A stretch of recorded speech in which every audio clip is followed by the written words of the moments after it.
جی السلام علیکم، امید ہے کہ آپ سب لوگ خیریت سے ہوں گے۔ پارلیمان کے مشترکہ اجلاس میں ایک دفعہ پھر حکومت کی جانب سے معزز عدلیہ کے جج صاحبان کے خلاف الزامات لگائے گئے، اس کے حوالے سے کچھ تفصیلات ہیں وہ میں آپ سے شیئر کروں گا۔ عمران خان کے اوپر جو مقدمات کی بات ہوتی ہے اس حوالے سے بھی بات کریں گے، اور اس کے ساتھ ساتھ الیکشن جو ملتوی ہو گئے ہیں، مجھے لگتا ہے ایسے ہے کہ یہ جو الیکشنز ہیں ان کا پاکستان کے آئین میں کہیں پہ بھی ذکر نہیں ہے، کیونکہ اگر ان کا آئین کے اندر ذکر ہوتا تو وہ میرے دوست صحافی دوست، وہ میرے قابل احترام دانشور دوست، وہ میرے قابل احترام سیاسی لیڈران جو ہر وقت آئین کا ذکر کرتے ہیں، جو یہ بتاتے تھے کہ آئین کا یہ نقطہ تھوڑا سا آدھا سینٹی میٹر پہلے لگا ہوا ہے تو لہٰذا ملک کے اندر اس وقت قیامت کی صورتحال ہے، کیونکہ اس نقطے کو کسی نے نہیں پڑھا۔ آئین کا پورا جملہ تو پڑھا لیکن آگے جا کے یہ نہیں بتایا کہ وہ 3.00 سینٹی میٹر ساتھ جو نقطہ لگا ہوا ہے وہ کیوں نہیں پڑھا۔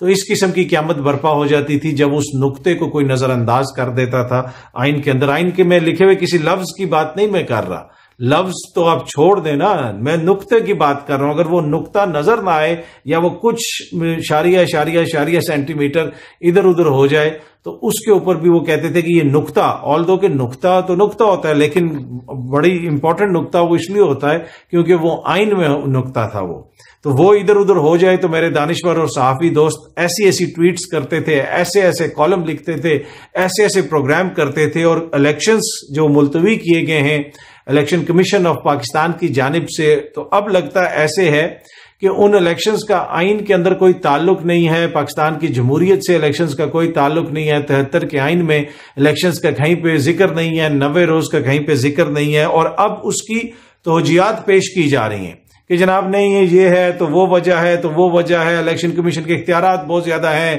یوگوسلاویہ کے اختیارات یہ تھے تو فلاں یہ تھے، مطلب عجیب بھونڈے قسم کے جو ہے نا وہ آپ کو بہانے نظر آ رہے ہیں۔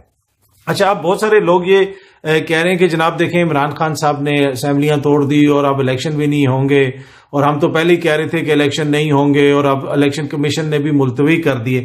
یہ بہت ضروری تھا کہ یہ الیکشن جو اسمبلیاں ہیں نا یہ توڑی جائیں اور الیکشنز کال کیے جائیں، اور پھر پتہ چلے پھر کوئی کون کتنا جمہوریت پسند ہے، کون کتنا آئین کو محترم سمجھتا ہے، آئین کا کتنا احترام کرتا ہے، یا پھر صرف وہ اپنے مقاصد کے لیے یا اپنی من پسند لیڈرشپ کے لیے یا اپنی من پسند جماعت کے لیے یا اپنے ذاتی مفادات کے لیے آئین کا ذکر کرتے ہیں۔ تو یہ بڑا میری نظر میں بیسٹ قدم تھا کہ اسمبلیاں توڑی گئیں تاکہ پتہ چل جائے کہ کون کدھر کھڑا ہے۔ پہلے تو پی ڈی ایم کی معزز قیادت خود کہتی رہی کہ جناب الیکشن آپ اسمبلیاں توڑیں تو ہم الیکشن کروا دیں گے، آئین میں لکھا ہوا ہے جناب الیکشن سے تو کوئی بھی نہیں ہٹ سکتا، لیکن اب جو کچھ ہوا ہے اس میں جس کا جو حصہ ہے سارے کردار کھل کے سامنے آ گئے ہیں۔ اور میں اگین کہتا ہوں کہ یہ ڈیجیٹل شعور کا دور ہے، کچھ چیزیں ہم بتاتے ہیں، کچھ چیزیں میڈیا پہ آتی ہیں، لیکن بہت ساری چیزیں عوام کو ویسے ہی پتہ چل جاتی ہیں۔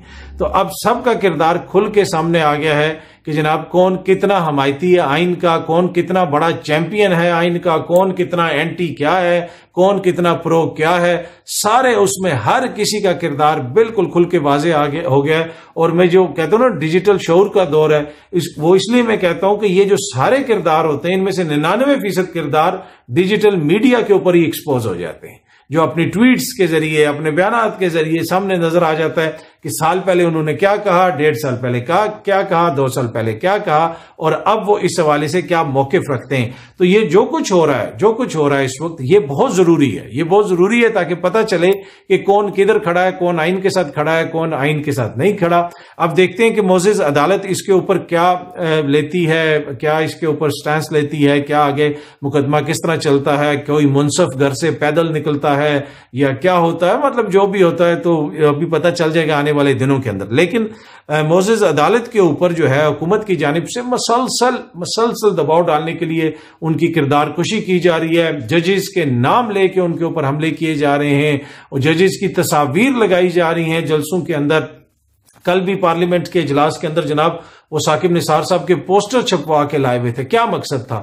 مقصد یہ تھا کہ عدلیہ کے اوپر پریشر ڈالا جائے کہ آج کل جب یہ چیف جسٹس ریٹائر ہوں گے ان کی بھی تصویریں لگائی جائیں گی اور اس قسم کا یہی پیغام دینا مقصود ہوگا. تو اس طرح سے ان کے اوپر دباؤ ڈالنے کی کوشش کی جا رہی ہے. بینچ فکسنگ کی بات ہو رہی ہے.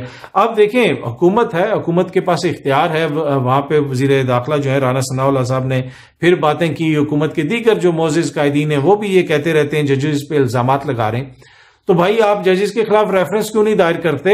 آپ یوں کیوں کہہ رہے ہیں جی فلانے نے کر دیا فلانے نے کر دیا؟ لا منسٹری آپ کے پاس ہے, آپ ایک ریفرنس تیار کریں اور سپریم جوڈیشل کونسل کو بھیج دیں. دیکھیں نا, اگر حکومت یہ سمجھتی ہے کہ یہ آڈیو ہے اور وہ آڈیو اور یہ چیز ہے اور وہ چیز ہے, تو پھر تو حکومت کا کام ہے نا. حکومت جس طرح ایک لا منسٹری سے تیار کروائے ریفرنس ان جج صاحبان کے خلاف اور صدر مملکت سے کہے کہ جناب بھیج دیں, وہ فارورڈ کریں وہ چیف جسٹس کو, سپریم جوڈیشل کونسل کو. تو یہ صرف سیاسی بیانیاں بنانے کے لیے.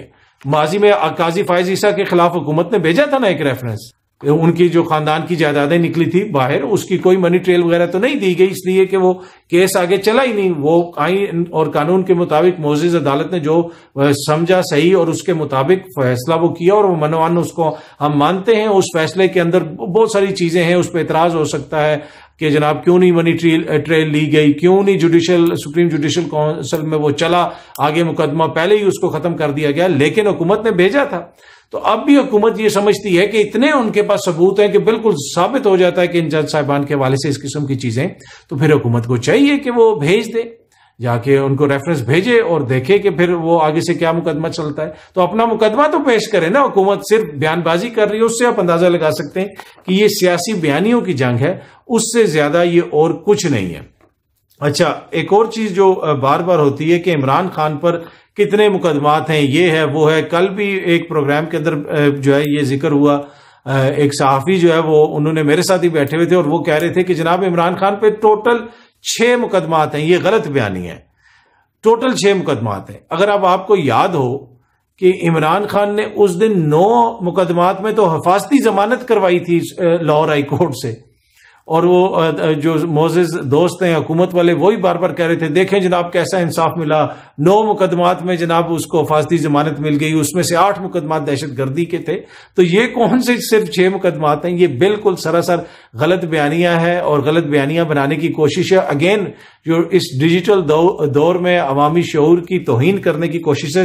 ابھی میری عمران خان کے وکیل سے بات ہوئی, بیرسٹر سلمان نیازی صاحب 1-2 مقدمات میں وہ بھی ان کی نمائندگی کر رہے ہیں. انہوں نے بتایا کہ صرف اسلام آباد کے اندر 36 مقدمات ہیں عمران خان کے اوپر, اور اس کے علاوہ بہت سارے اور مقدمات ہیں. اور اب وہ یہ کر رہے ہیں کہ ان مقدمات کو اکٹھا کر کے کتاب چھپوا رہے ہیں, پورا ایک کتاب چھپوا رہے ہیں کہ جتنی FIRs ہیں جس میں عمران خان کا ذکر ہے کرمنل کیسز کا, وہ سارا, تاکہ قوم کو پتہ چلے کہ کتنے کیسز ہیں. تو یہ بالکل جو ہے بات حقائق کے برعکس ہے کہ جی صرف ان کے اوپر 6 مقدمات ہیں. 6 مقدمات نہیں, ان کے اوپر بہت سارے مقدمات ہیں. کچھ مقدمات پہلے بھی تھے, کچھ مقدمات ابھی ہیں, اور آئے روز ان کے اوپر مقدمات ہو رہے ہیں.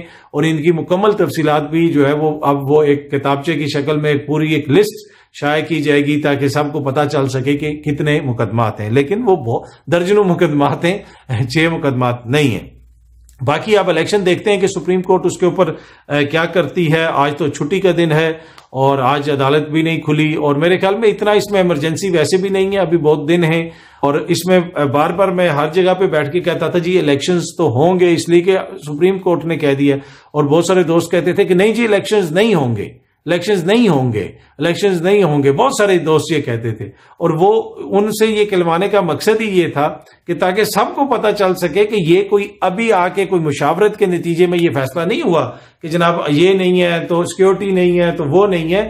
یہ پہلے سے پری پلانڈ تھا اور پہلے سے ہی صحافیوں کو فیڈ کیا جا رہا تھا کہ الیکشن نہیں کروائے جائیں گے, الیکشن نہیں ہوں گے. تو یہ اس چیز کا ثبوت ہے کہ یہ پہلے سے یہ پلان بنایا گیا تھا کہ ہم نے الیکشنز نہیں کروانے. لیکن جمہوری جماعتیں کب تک آپ الیکشن سے بھاگیں گے؟ ایک نہ ایک دن تو آپ کو الیکشنز کروانے پڑیں گے, اور جب الیکشنز کروائیں گے تو پھر عوام اپنا فیصلہ سنائے گی. پر اس وقت پریکٹیکلی آئین کو معطل کر کے الیکشن کمیشن آف پاکستان نے یہ فیصلہ سنا دیا ہے. اب دیکھتے ہیں اس کے اوپر کیا ہوتا ہے. عوام کے حقوق بحال ہوتے ہیں, آئینی حقوق بحال ہوتے ہیں یا نہیں ہوتے. لیکن وہ جو عوام کے حقوق, آئینی حقوق اور آئین کی باتیں کرنے والے جو میرے دوست ہیں, اب آپ ان کی توجیہات سنیے گا.